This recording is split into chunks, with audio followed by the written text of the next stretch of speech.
ಎಲ್ಲ ಹೆಂಗಿದ್ದೀರಿ? ಇವತ್ತು ಕೆಸರುಗದ್ದೆ ಆಟಕ್ಕೆ ಹೋಗಿ ಬರೋಣ ಬನ್ನಿ, ಹೆಂಗಿರುತ್ತೆ ಅಂತ ನೋಡ್ಕೊ ಬರೋಣ.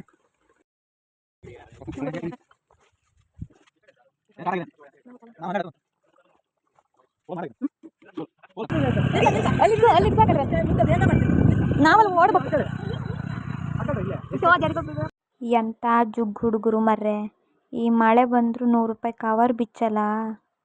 ನೋಡಿ ಫ್ರೆಂಡ್ಸ್, ಕೆಸರುಗದ್ದೆ ಹೊರಟಿವಿ ನಾವು.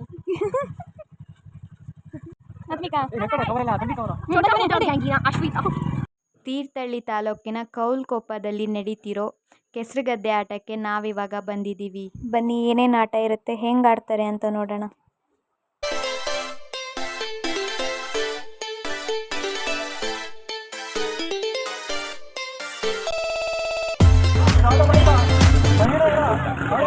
ಶ್ರೀಕಾಂತ್ ಹೋಗಿದ್ದಾನೆ ಹೋದ್ಮೇಲೆ ಬಂದಿದ್ದು ನಿಜ ಅನ್ನಕ್ಕೆ ಹೋಗ್ಬಿಡ್ತಾರೆ.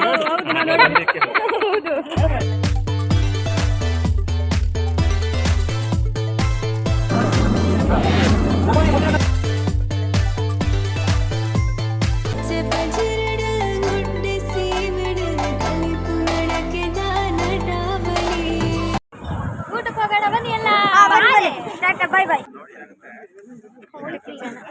ಎಷ್ಟೊತ್ತುಂಟೇನಾ? ಗಂಜಿ ಉಪ್ಪಿನಕಾಯಿ ಹೆಂಗುಂಟ ರಂಜ?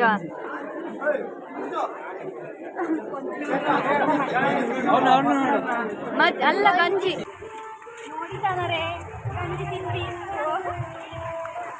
ಗಂಜಿ ಉಪ್ಪಿನಕಾಯಿ ಸ್ಪೆಷಲ್.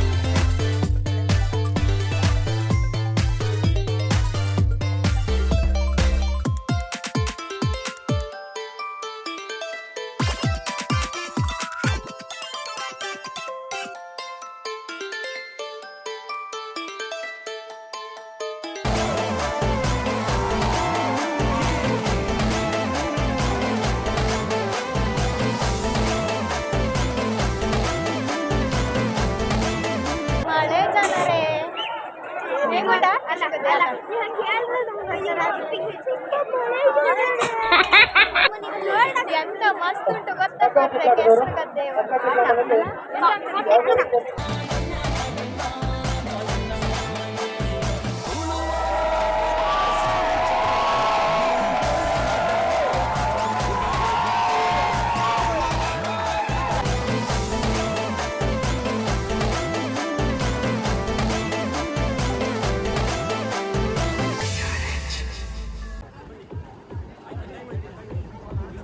ಸೆಮಿಫೈನಲ್ ಪಂದ್ಯದಲ್ಲಿ ನಾಗೇಶ್ ಮತ್ತು ರಾಜೇಶ್ ಯಾರು ಹಳ್ಳಿ ಕಡೆ ಬರಲು ಸ್ವಲ್ಪ ಆ ಕಡೆ ಗಮನಿಸಿ. ಮುಂದಿನ ಪಂದ್ಯ ಕೂಡೂರು ಮತ್ತು ಹೊನ್ನಕೇರಿ ಅಕ್ಕಚಕ್ಕಾಟದ ಎರಡನೇ.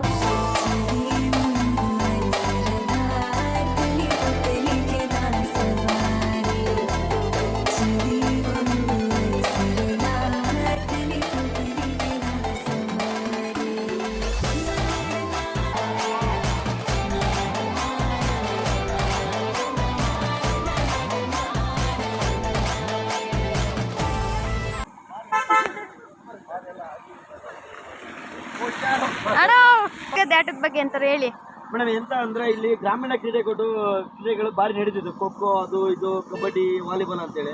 ಬಟ್ ಕೆಸರುಗದ್ದೆಯಲ್ಲಿ ಇದು ಪ್ರಥಮ ಬಾರಿಗೆ ನಮ್ಮ ಕೋಲ್ಕೊಪ್ಪ ಅಂತೇಳಿ ಊರಲ್ಲಿ ಆಡ್ತಿರೋ ಪ್ರಥಮ ಬಾರಿಗೆ. ಬಟ್ ಬಾರಿ ಖುಷಿ ಆಯ್ತು. ಅಂದ್ರೆ ಮನೋರಂಜನಾ ಕ್ರೀಡೆಗಳು ಒಳ್ಳೆ ರೀತಿಯಲ್ಲಿ ಆಟ ಆಡ್ತಿದ್ರು. ನೀವೆಂತವ್ರು ಗೆದ್ರ? ನಾವು ಇದು ಹಗ್ಗ ಜಗ್ಗಡದಲ್ಲಿ ಸೆಕೆಂಡ್ ಬಂದು, ಆಮೇಲೆ 3 ಕಾಲ್ ಓಟದಲ್ಲಿ ಫಸ್ಟ್ ಬಂದು, ಹಾಗೆ ಮತ್ತೆ ಹಲವಾರು ಕ್ರೀಡೆಗಳಿದ್ದು ಬಾರಿ ಮನೋರಂಜನೆ ಆಯ್ತು. ಮಾತ್ರ ಇದರ ಕ್ರೀಡೆಗಳು ಇದು ಪ್ರಥಮ ಬಾರಿಗೆ ನಮ್ಮ ಈ ಒಂದು ಮಲೆನಾಡಲ್ಲಿ ನಡೀತಾ ಇದೆ. ಭಾರಿ ಖುಷಿ ಆಗ್ತಿದೆ ಅಂತ ಹೇಳಿದ್ರೆ, ಇದು ಸಾಮಾನ್ಯ ಮಧ್ಯಾಹ್ನ ಊಟಕ್ಕೆ ಗಂಜಿ ಮಾಡಿದ್ರು. ಮಲೆನಾಡು ಪೈಸಲ್ಲಿ ಗಂಜಿ, ಒಣಗಿನ ಚಟ್ನಿ, ಅದೇ ತರ ಉಪ್ಪಿನಕಾಯಿ ಮಾಡಿದ್ರು. ಖುಷಿ ಆಯ್ತು ಅಂತ ಹೇಳಿದ್ರೆ, ಈ ತರ ಕ್ರೀಡೆಗಳಿಗೆ ಪ್ರೋತ್ಸಾಹ ನೀಡಬೇಕು. ಯಾಕಂತ ಹೇಳಿದ್ರೆ ಈ ತರ ಕ್ರೀಡೆಗಳು ಬಿದ್ದೋಗಿದ್ದು. ಯಾಕಂತ ಹೇಳಿದ್ರೆ ಈ ಮಳೆಗಾಲದಲ್ಲಿ ನಡೆಸೋದ್ನ ಬೇಸಿಗೆಯಲ್ಲಿ ನಡೆಸೋದು ಇನ್ನೂ ಖುಷಿ ಆಗುತ್ತೆ. ಯಾಕಂತ ಹೇಳಿ ಕ್ರೀಡಾಪಟುಗಳು ಸುಮಾರು ಜನ ಬಂದು ಮಳೆಯಲ್ಲಿ ಆಡ್ತಿದಾರೆ.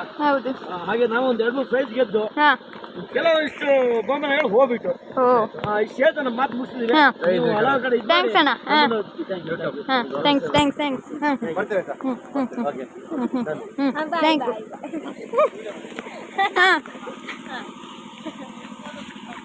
Hi bye.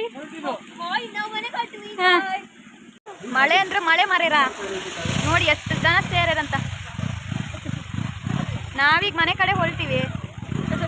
ನಾವು ರಂಜು ಪಂಚು ಮನೆ ಕಡೆ ಹೊರಟಿವಿ. ಎಗ್ ರೈಸ್ ತಿನ್ನೋಣ ಅಂತ.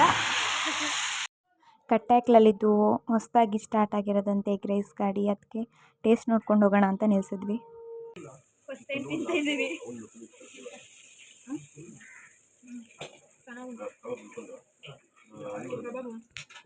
ಬಿಸಿ ಬೋಂಡ ಥರ